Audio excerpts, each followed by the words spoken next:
You're listening to GotTechED the Podcast with your hosts, Eric Geis and Nick Johnson.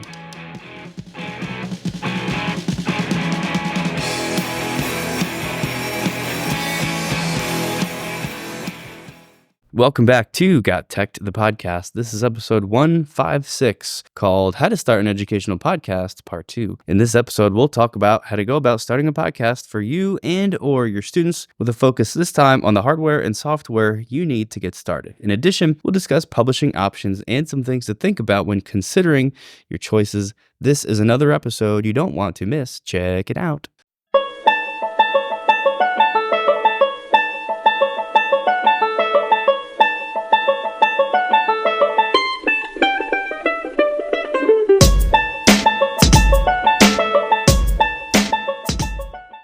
Hey, and welcome back to episode 156. This is our second part of the two-part podcasting, how to start your own podcasting series here. This will probably be one of our last episodes that we record as GotTechED the Podcast. We are rebranding or changing our name to the Edtech Throwdown to kind of fit what we do when we go out and we present to other people. So we go to conferences, sometimes we go into schools, and the one thing that they always ask is, what are the latest and greatest EdTech tools, strategies, tips, and tricks? And we always present it in a way that Nick and I are competing, because it's fitting, because we always compete in everything that we do. So our EdTech Throwdown is our bread and butter, and we kind of just wanted to keep everything consistent. And because we keep getting that everyone thinks that we are a UFC or ultimate street fighting podcast with our name, we thought maybe we should just change our name and clear it up a little bit. So the Edtech Throwdown Podcast will be our new name. That site and everything that comes with it is probably coming up, sometime in February or March. Yeah, essentially we just want to be one complete package where when we go present, it matches up with what we do on the show, and it matches up with the website, and the whole thing is all wrapped up into one nice little ball. That's the main idea.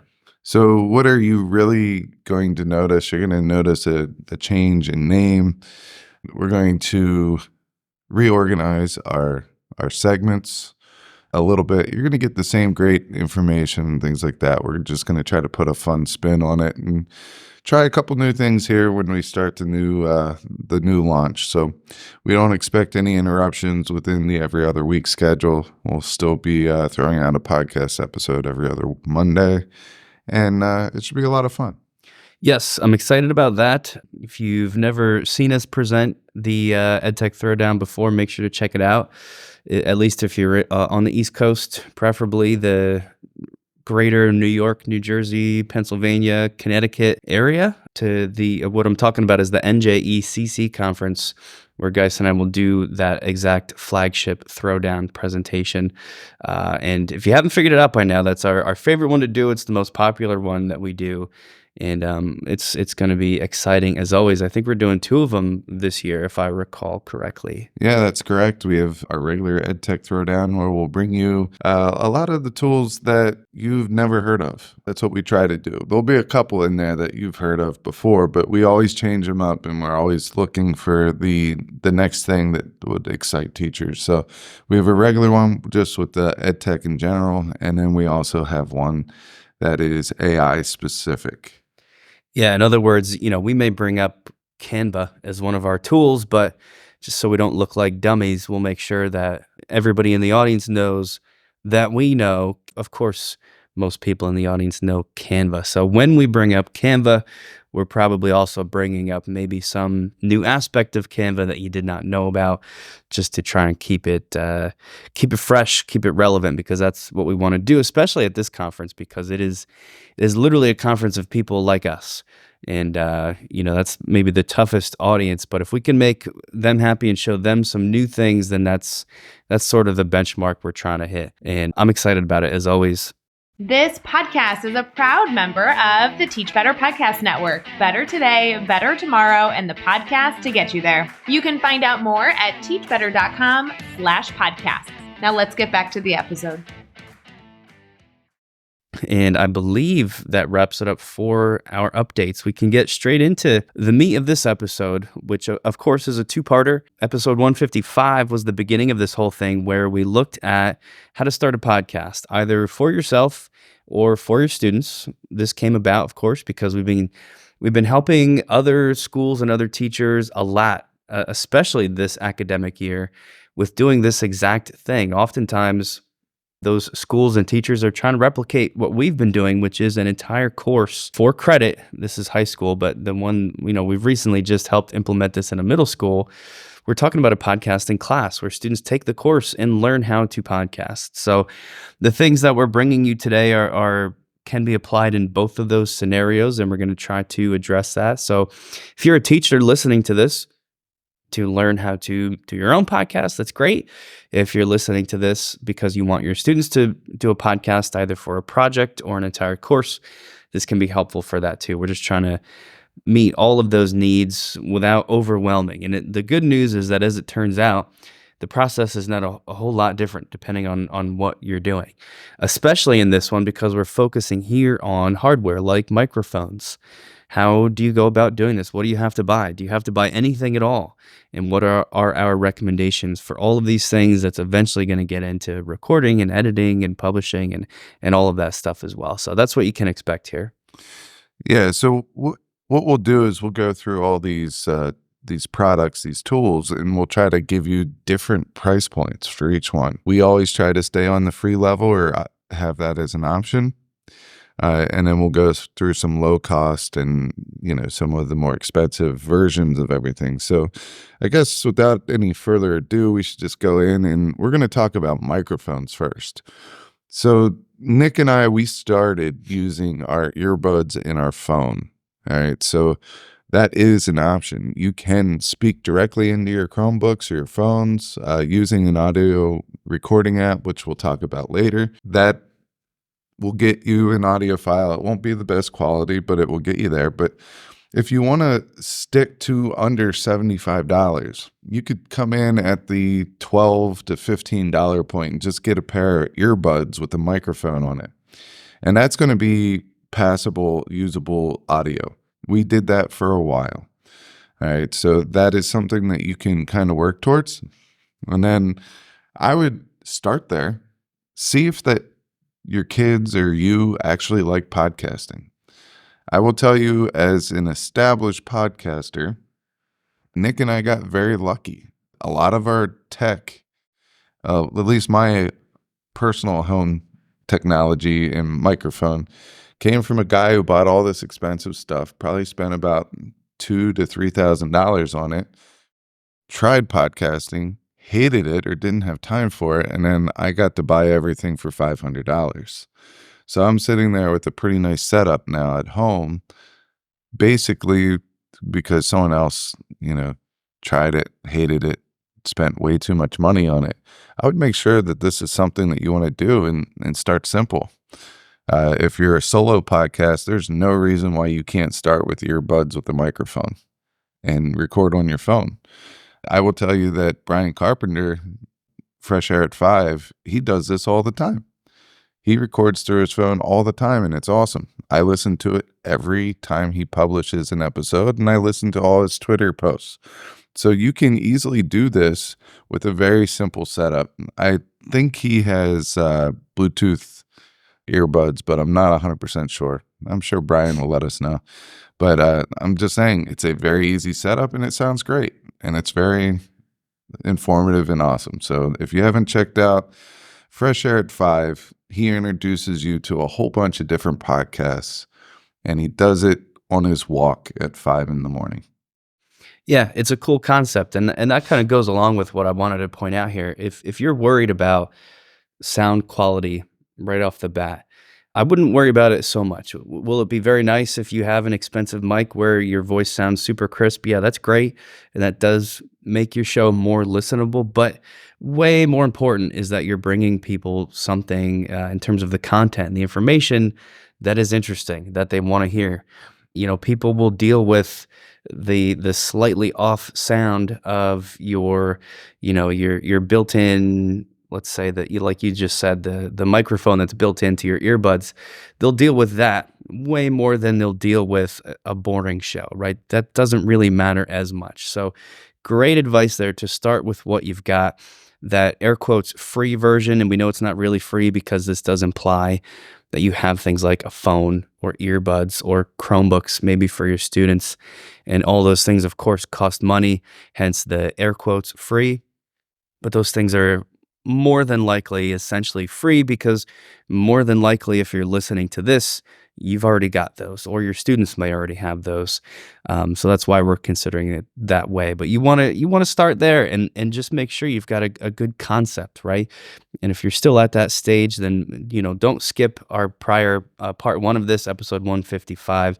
We'll give you lots of great tips on like the actual development of your show. But for Brian Carpenter, the reason it works at that lower quality audio is because it's super fascinating what he does. You've got this, this mental image of him out there for his morning walk. You can even, sort of visualize what that looks like. And it's just good to listen to. So you don't care that it's not coming off of like a $500 microphone is the point here. So that's really powerful advice. If you check out our show notes for this episode, you'll see the complete list of all of the microphones we recommend.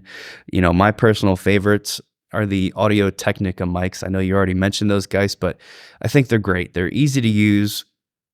You get really good quality that is noticeably better than a built-in microphone. And there's some other ones listed there too, like the Blue Yeti. We've got a couple of those. There's these other ones called the Rode podcasting mics, and we've linked both of those in the show notes. But of course, you could just Google any of these. The Rode spelled R-O-D-E. The specific models that we're recommending, of course, linked into the show notes. But there's just lots of options there. Starting with that free version is the best advice we can give. Yeah, the free version is there. The low-cost ones, a lot of those low-cost ones, they're low-cost because they're USB microphones, which means you could plug them right into your laptop or your PC. All right, so the Audio-Technica, I want to point this one out because it's like $49, and it allows you to start with the USB, but then if you want to upgrade into an XLR, it has XLR capabilities as well. So you could plug it into a mixer. All right. So that is my absolute favorite one. So it has both compatibility there. If you're doing a class podcast and you don't have enough money in your budget to buy, 3 or 4 setups of 3 mics per setup, you could just go with the Snowball mic, and that has the capability of recording multi-directional, so 4 directions. So you could have 4 people sit around it, sharing a microphone in the middle of a table. So that's an option. I threw the Blue Yeti Mini USB mic in there because it's on sale right now for $59. That's a great deal. If you're just podcasting or you need 1 or 2 of them, that might be a way to go. In the medium cost, those are all under $180. The Yeti package microphone bundle, you can't go wrong with that. 2 Rodecasters, you can't go wrong with those. And then I threw a different one in there, which is a Shure MV7X XLR, which is awesome quality. I really like what the Shure mics are doing right now. Their value is unreal. We did put 2 different mics in the high cost. That's above $180. We have the Heil PR40. They come in at about $250 a mic. And we have the PodMic USB Versatile Dynamic Broadcast Microphone. I think that's in around $300 as well. All the links are there. Those are the microphones, but we did want to highlight some of the different steps. So you have the earbuds with the microphone, and then your next step up are the USBs. You have that crossover with the Audio-Technica that's USB and XLR, and then you have the XLR mics. So start simple. Make sure you like what you're doing. Make sure it's a passion, because if it's not a passion, then you're doing a lot of work, and it could get it could be a real downer for you. So make sure that's the creative outlet that you want to do. And then from there, you can start, purchasing some of the other stuff and investing in yourself and your podcast. So let's head over to the recording and editing. And really, this is Nick's bread and butter. He's our editor. I know how to edit. I believe I taught him at the beginning. You did indeed, yes. And then this is a case where the student surpassed the teacher. He's very comfortable in the editing lane, and I enjoy the social media. I don't know if I enjoy the social media, but I put up with the social media. And yeah, that's a good point. I mean, some of this stuff, it's kind of what your personality is. Like I kind of enjoy editing. I like there's like a level of satisfaction you get from making something look nice and sound nice. And it's similar to, if you say you're working on something in Canva, maybe as you're developing the logo for your podcast, let's say, and you finally finish and tweak it, you make that last little adjustment and you're like, man, that looks awesome. You get that same feeling while you're editing, as you're deleting things that don't sound good and fitting different snippets together. It can be satisfying. So you got to focus on that as you go through this. We're going to begin with the air quotes free options here. Again, this can be as simple as if you've got a smartphone, which you probably do if you're listening to a podcast at all. But on that smartphone, there's going to be an audio recording app that just comes with it. And that could be where you record at no extra cost to you. So again, that's maybe a place you want to start, at least for your first 3 episodes, to make sure you're into it. I would begin with that. From that audio recording app on your phone, it's whatever you record and say into that, it's going to allow you to, send it probably via email or text or straight to your Google Drive or whatever, but it's going to give you that file so that you can then bring it somewhere else for the editing. So that would be the first one. Other spots to record, there's some online recorders that we've been talking about for a while. One is called Vocaroo, Vocaroo. Vocaroo, I believe, is recording only. It is free, so you can go there. It's literally just a website with a giant record button in the middle of the screen, and when you click record, it's gonna you have to allow your microphone first, but you start talking and it picks up whatever you're doing. So that's a good free version. Another one is Sodaphonic, and Sodaphonic is great because you can record and actually edit a little bit. So some overlap here. With Sodaphonic, though, if you're using the free version, it's going to cap you at about 3 hours of audio as a limit. And then after that, you have to start paying, which maybe is not so bad, right? If you're trying to just dip your feet in the water and get started, Sodaphonic is a good way to go. If you're trying to find something for student podcasting, they probably won't go past 3 hours. You don't want their episodes to be much longer than 5 or 10 minutes anyway. So chances are they will not reach that 3 hour limit. So Sodaphonic may work, and there's really no training needed for Sodaphonic. It's very, very simple. You go there, you hit the record button, and you'll know that it's recording, and then the editing even is very simple. Some other things you could do if you've got Chromebooks for yourself or your students, there's all kinds of extensions that will capture audio directly into your Chrome browser. I linked one that has fairly high rating called Chrome Audio Capture, and again, super easy, super free. Another thing that's going to overlap us with the recording, editing is my personal favorite and our recommendation, something called Audacity. Audacity is a download, so you're going to have to, I would recommend just Googling it, but you're going to download this onto Windows basically, so you're not working out of the internet. I believe you can. I haven't checked on it in a while, so I'm not sure where that's at, but the version that you can download for free onto your computer is better.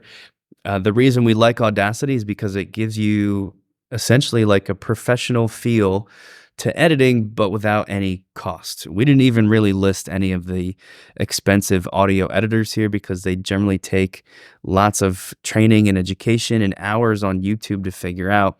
With Audacity, it's going to be a lot of that same stuff, but for free. And it's designed by developers to be a free version to a lot of these other tools. Will it still take some training to use? Of course, but it's very simple, and it's sort of our go-to right now for audio editing. This is my absolute recommendation. If there's any way that you could get a PC or a laptop in your classroom, workstation, whatever it may be, go with Audacity. You will not be disappointed. All right, this will give students that professional in-studio feel that you're really trying to get them to buy into. Yes, it does not work on Chromebooks. It will work on iPads. So if you have access to iPads, laptops, desktops, any of those things, it will work there. I would try your best to get that and make that happen because it is just a phenomenal program. It allows you to put in those after effects. You can normalize the audio. You can, if you have like a buzz in the background, oftentimes you could edit that out. Audacity is my recommendation. All the other ones are passable options, but Audacity is my absolute favorite. Yep, I would agree with that. And if this is what you're going to go with and you're going to take our recommendation, it's worth your time. Once you get that download, to just head to YouTube and do a quick search for, editing podcast audio in Audacity. Just anything, and pick whatever of the first most listened to videos pop up there, and you're going to see different people's recommendations for how to take the raw audio that you recorded and make it sound better. One of those things is probably going to be a tool called Compressor that takes really loud areas of the podcast and lowers them, while taking very quiet areas of the podcast recording and raises them so that everything is of a similar volume. Compressor is something you're going to want to run across the entirety of your recording. Other stuff, like I mentioned, is normalize and noise reduction. You can also make just certain areas louder if you want to. There's all kinds of effects, but you're going to figure out we call ours the secret sauce, and it's essentially the same 3 or 4 things that we do to the audio of each recording every time that gives people a consistent sound. But it's not worth us really describing that here. It is worth you watching somebody on YouTube go through this because it's very visual. You're going to want to see where to find all these things in Audacity, but generally very easy to do. And especially once you've got the hang of it, all of this can happen in within minutes. And I think that's pretty much it for recording and editing. Are there others? Sure, we could spend hours just listing off names, but those are the top 5 that I think we would recommend to people, with Audacity, of course, getting that little feather in the cap as our favorite one. There, more of the overlap here is going to get into then, where does this stuff go when you're finished? So this next section is going to focus on the publishing of that. But you're going to notice with a lot of these, especially the first ones that I list, these will also be places where you can record and edit and then host as well. A lot of websites are trying to do this as an all-in-one thing. And I'm just going to rattle off some of these names now. We're not going to go too in depth. Podcastle is a big one. That's an all-in-one recorder, editor, and it's going to be able to host your show as well. And we'll get deeper into exactly what publishing and hosting means in a second. Soundtrap is another one that's actually not for hosting. That would just be recording and editing. Zencaster is a very huge one for recording, editing, and hosting if you want it all in one. Podbean, another great example of this. And all of those are going to require some payment as well. We're not going in detail on the types of payment plans for these because it's insanely complex. They've all got multiple levels. Essentially, you can spend whatever you want. The more you spend, the more it's going to do for you. Some of them even have a free version that you can go with. Just be aware, if you're going to go with a free version on one of these all-in-one packages, there's going to be limits in terms of maybe how much you can post. A lot of the times, the free version means that that company then owns the audio that you're posting there, which maybe you don't care about, but maybe you do it. If they own it, then that means they essentially can do whatever they want with it. They can post it as their own. They can take it down. They can make money off of it because it's not yours anymore. So just be aware of what you're getting if you are going to use the free version of any one of these things. Of course, we have to mention WeVideo, another great place to record and edit, and they have a direct use for podcast recording in there. It's going to be a fee for that as well. There's a free version, again, with limitations. And if we're talking recording and editing, I've got to mention a new tool that we're actually using right now. We have for the past few episodes. It's called Resound, which uses AI to automatically help you remove things you don't want in your recording, like and You'll find that when you begin, you're going to do that a lot. You're going to say and all sorts of other little fillers way more often than you want to. And some of your time is going to be spent removing those, which you can do by hand by listening to every second of your audio, highlighting the ums and the uhs and the likes, and tapping delete to make them go away. And that's what I did for many, many years, in 2 to 3 hours, just editing every single episode. However, if you want to pay a little bit, there are now AI tools that do that for you, and Resound is one of those, and it works really, really well. Yeah, so Resound, I'm a big fan of trying to get lifetime deals of tools when they first come out. I take a risk in people making these tools. They want to do well. So what I'll do is I'll research a little bit about the person or group of people that are making the tool. And if they had other successful projects, what I will do is take a risk on them. So for Resound right now, for the next 8 days, all right, so today we're actually recording on the day that we're going to publish, which we don't like to do because it puts us on a strict time restraint, because we have posted on Mondays every other Monday for 5 years almost now. Right. So we don't like doing this, but last week was just a crazy week with a lot of snow and weather and sick kids and all that. But let me land my plane here. Resound is an awesome tool, and I got a lifetime deal on it for $49. Okay. Resound, I believe, is ran on Audacity, but it uses AI to use all that editing stuff that Nick would normally do, and it will do it and make it sound great. And at the end, it has its own secret sauce in there that's going to make the audio sound professional. Now, we don't get rid of every little thing. We're not a perfectionist podcast here, but we do try to eliminate some of the distractors. Or if Nick loses his temper, which, every once in a great while he does, we might want to remove that from the podcast. More like me losing my temper. I get fired up. But anyway, Resound is $49 for a lifetime deal on AppSumo.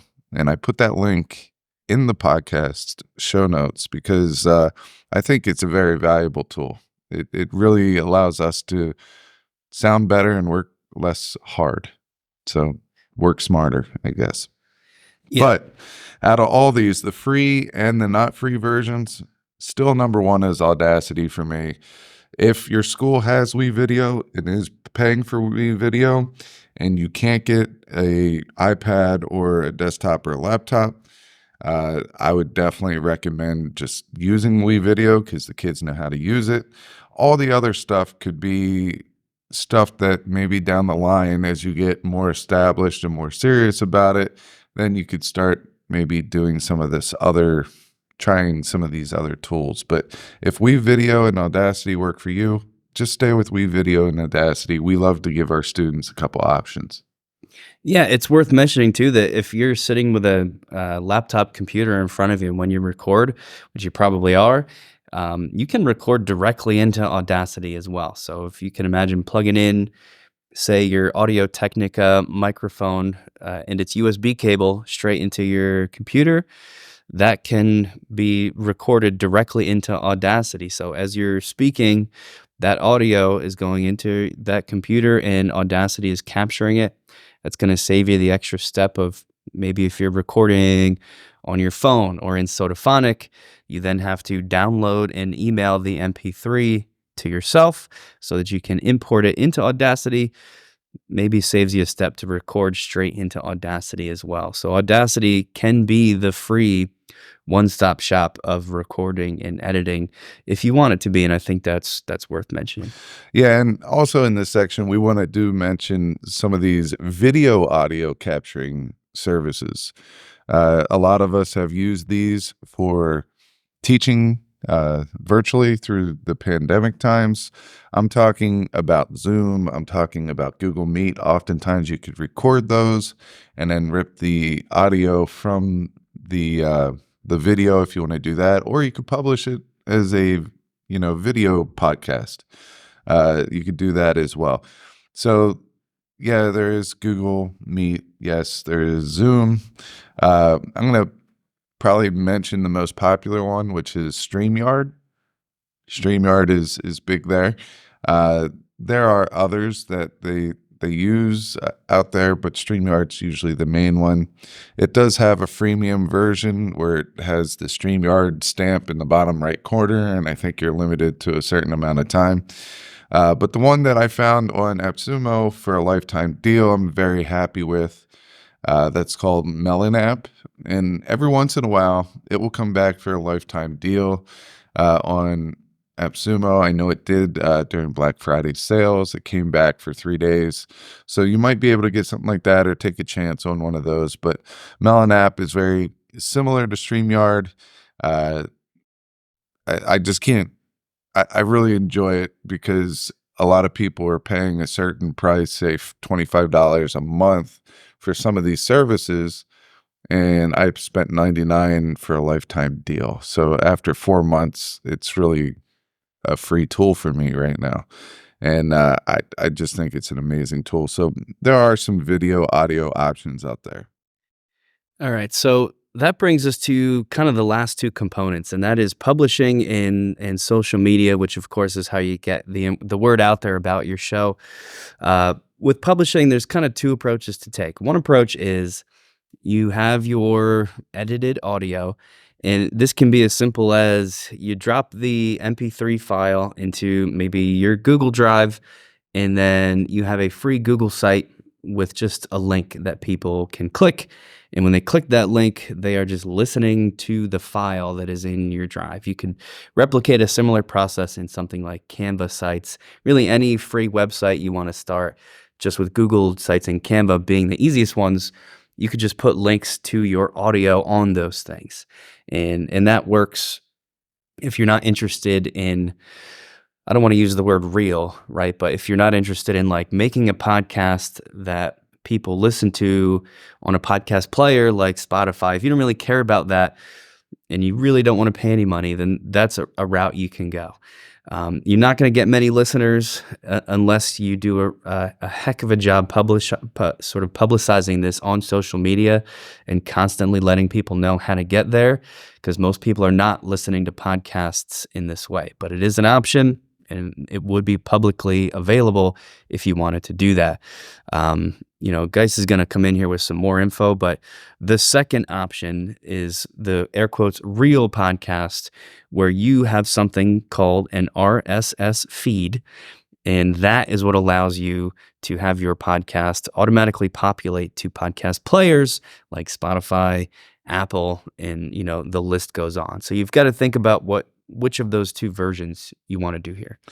Yeah, and you did a great job mentioning some of the most popular ways in school publishing, because a lot of schools don't want their students to be found on Apple Podcasts and things like that.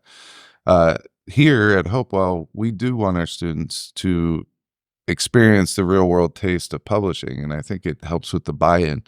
But you have a podcast, and then sometimes you have a site that kind of brings everything together. So we have a site, it's called hvspn.com, Hopewell Valley Student Publications Network, and we include blogging and student photography and student artwork and things like that, writing poetry, short stories, all that onto the website. And we do that through a place called Podcast Websites, which is just a WordPress. It's a WordPress site. That's what it is for podcasters. And Nick and I are in the transitional phase of going from one WordPress site to another WordPress site. And there are free versions of the WordPress site, but if you don't care about blogging or anything like that, you don't need it. You don't need the WordPress site, but we have resources that we like to share out with everybody. In our student side of things, we want to make sure that the people who are doing some awesome artwork and photography and writing and things like that, that we're able to recognize them as well. So we do want the WordPress side of things. WordPress is free for the lowest version of it, and you can go up. There's a $4 a month plan, $8 a month plan. We are on the $25 a month plan. There's even higher than that, but the $25 a month plan, which is $300 a year because they give you a discount or whatever, that one is sufficient for us. So that's going to, do the trick. Another place that you could publish your podcast to is YouTube.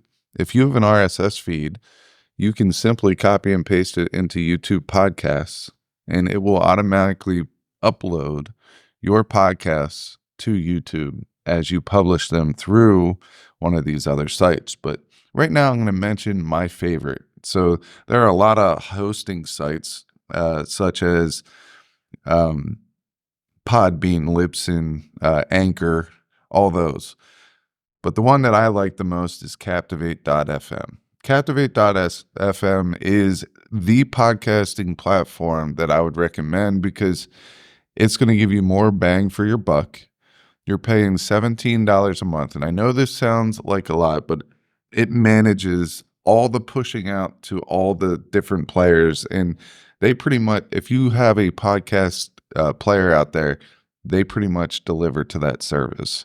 And it's easy. It's like you set your podcast up for Apple Podcasts and then basically use the RSS feed, and everything else is pretty much a one click. And that will take you to Stitcher, Spreaker, Spotify, Ghana podcast catcher. I mean, there's some that I've never heard of that it's going to. Why not send them to all of them?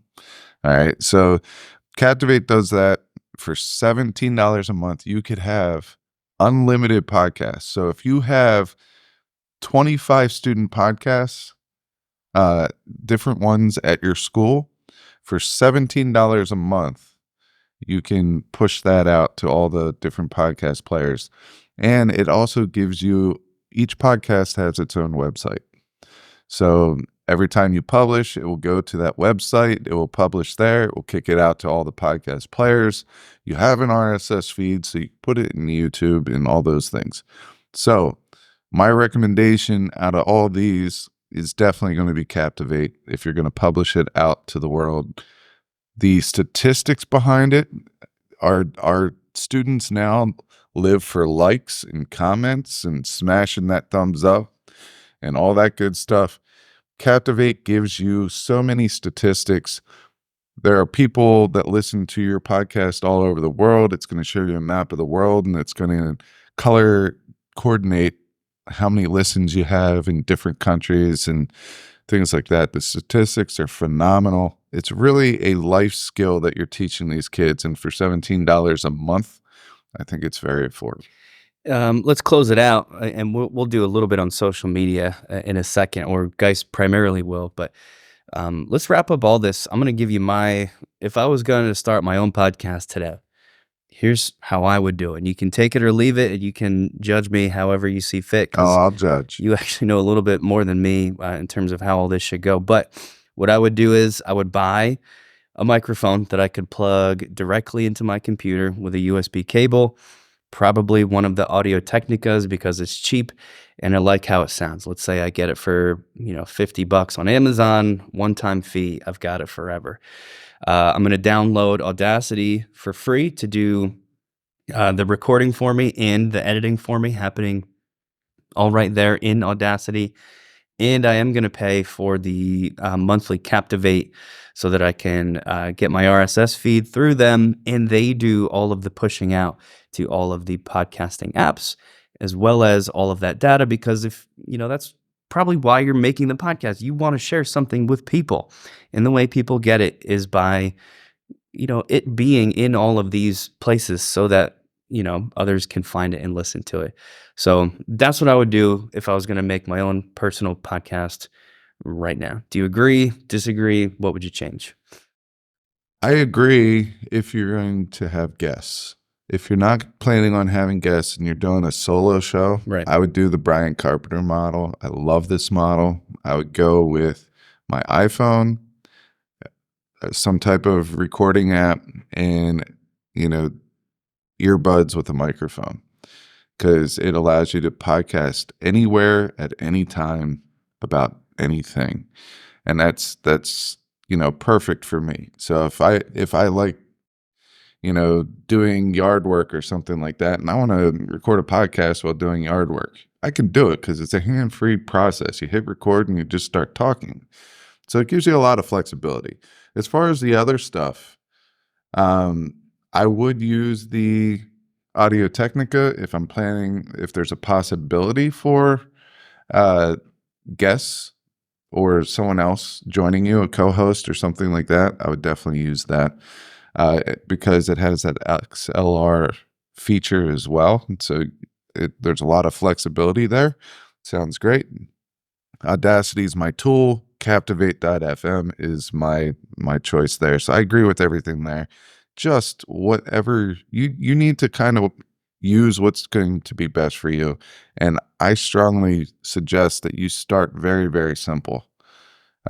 That simple option of the earbuds is so effective and it sounds fine, especially if you're using Audacity to edit, because you're able to get rid of some of the background noise and all that stuff. So I would definitely go there. But let's end this episode with social media.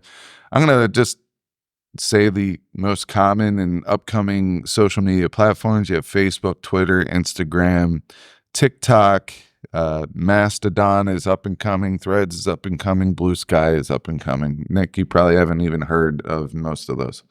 I mean, the ones at the end, no, for sure. I'll just for food for thought, as of 2024, I mean, right now it's January 2024, the biggest social media platform is, believe it or not, Facebook. That is like by far what people are on. Not all people. The age bracket for Facebook users is higher. So you're looking at probably 30, 40-year-olds and up as the primary Facebook users now. If that's your audience, then it's worth putting your stuff on Facebook. Younger people, almost exclusively TikTok and Instagram is going to hit sort of the mid-ranges a little bit more. Of course, this is changing all the time, but it is worth doing a little bit of research into, like, for whatever age group or type of person is going to listen to my podcast, what sort of platform of social media will they be using? So that's, I think, worth mentioning here as well. And I don't want to go too much into the stats because this kind of thing is changing all the time. As Geis just pointed out, there's a bunch of new ones there that I hadn't even heard of. So you just want to make sure to pay attention to those metrics as you get into publicizing your podcast. Yeah, so those are the social media platforms. Going in and doing a unique post for each one of those is a tedious, painful process. So I've started branching out into social media managers. Now, I hear a lot of great things about Buffer. I tried it. I like it.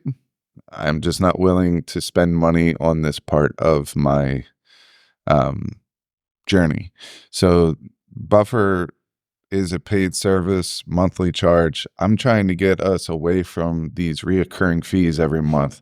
I took a chance on Blue Strawberry, which is another lifetime deal. I believe I got this on Dealify.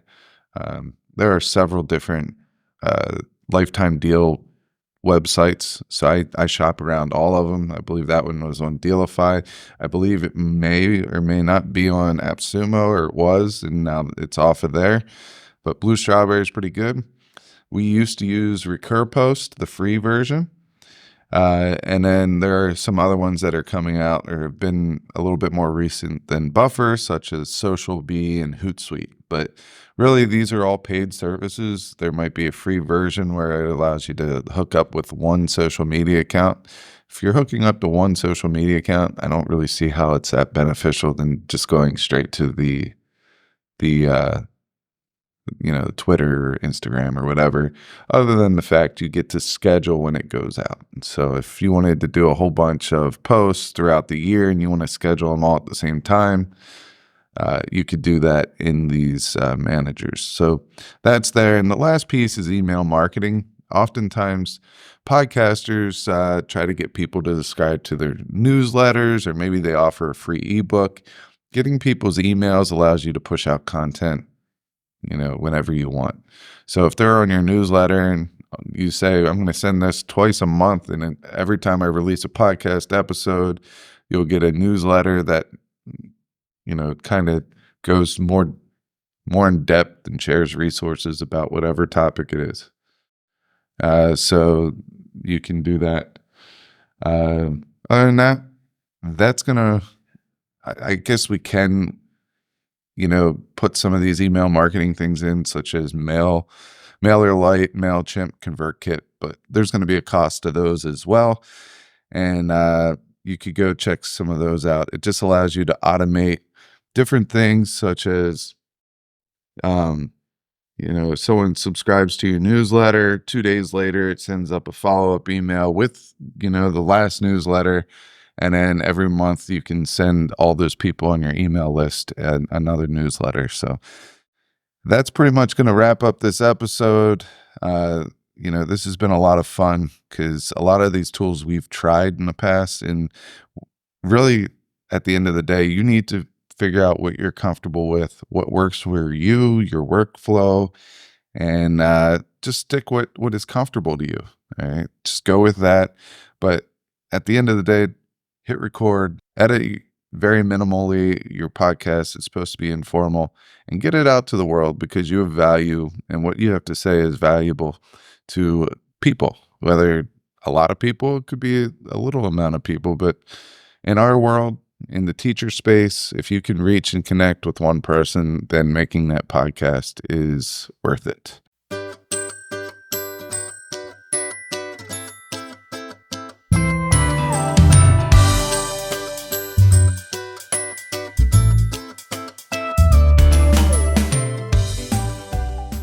All right, so that's going to wrap up this episode of GotTech the Podcast. Please go subscribe to our podcast on one of the major players: Apple Podcasts, Spotify, Google Podcasts, Stitcher, YouTube, Twitter, Facebook, all those socials as well. Reach out to us. Let us know if you're interested in trying to start your own podcast or with your students. We'd love to be a part of your journey. Until next time, think about what type of podcast you would start and start it. Thanks for listening to GotTech the Podcast. Remember to subscribe to our show and follow us at We Got Tech on Twitter so you can stay up to date with the latest episode releases, blog posts, product reviews, and PD announcements. You can also follow Geis and I individually at Geis Got Tech and at Nick Got Tech on Twitter, or on Instagram at Nick Got Tech. Finally, remember to check out our website, GotTechED.com, where we post all our episodes, articles, and resources available to you for free. Until next time.